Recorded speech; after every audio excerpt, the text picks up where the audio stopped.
Well, when Parliament next sits, 8 days from now, there'll be a very different Senate, 12 new senators, and the Greens will hold the balance of power in their own right. With that in mind, our guest here in the studio this morning is the Greens leader, Bob Brown. But before then, we'll take a look at the papers around the country.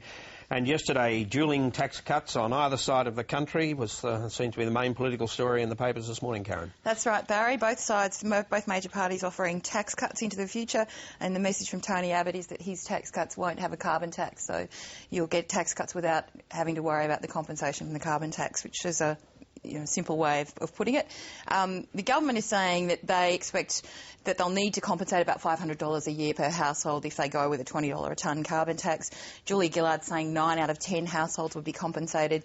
$150,000 a year is around about the cut-off, but they're talking about couples on $128,000 with 3 kids getting being able to potentially double dip, get tax cuts, but also get a rise in family payments. So they're attempting to be extremely generous and convince people that they will not be worse off under a carbon tax. So what Tony Abbott's doing here, Phil, is saying, well, if I withdraw the carbon tax, the government's going to say, well, now you'll have to withdraw the compensation as well. And he's like, I'll do that, but I'll replace it with my own tax cuts. Look, he's setting up an arguing point in advance. When they announce the compo, it's going to be difficult for him to say, I'm going to take pensions, take money back off pensioners and tax cuts. So don't worry, I'll give you a tax cut regardless.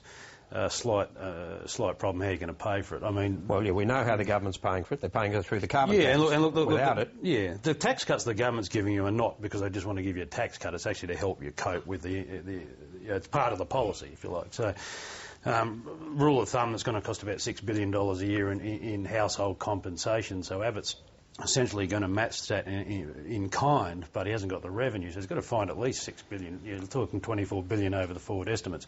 What he's done, he's rolled this line out to head off the inevitable attacks that are going to come in the next few weeks from the government. So you're going to really take this money back off the people we're going to give them? I mean, there's a story we had a couple of weeks ago where some of his front benchers and some very senior front benchers are already aware of this problem. They've been urging him to junk his paid parental leave policy, which is $3.1 billion a year that would raise.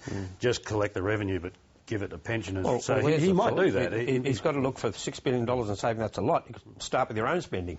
Well, you pick $6 billion, but he's got to find some money. I think it's smart politics. He's got to be able to say that the Labor Party, the Gillard plan is a big government tax and churn system, and he'll axe that. But of course, he'll have some sort of tax cuts there. I expect they'll be relatively modest. They'll be less than what Labor's churning through the system, but it does blunt that attack for him, I think, and he'll just have to, well, not Tony, actually, Andrew Robb and Joe Hockey will have to find some savings. Fellas, can you... Well, it'll need to be at least, I think, about $10 billion for a decent-sized tax cut, so that's a lot of savings. Well, yes, so those $6 billion in this case, if all you're doing is matching what Julie Gillard's doing in compensation. Principally, it gives him a slogan, tax cuts without a carbon tax.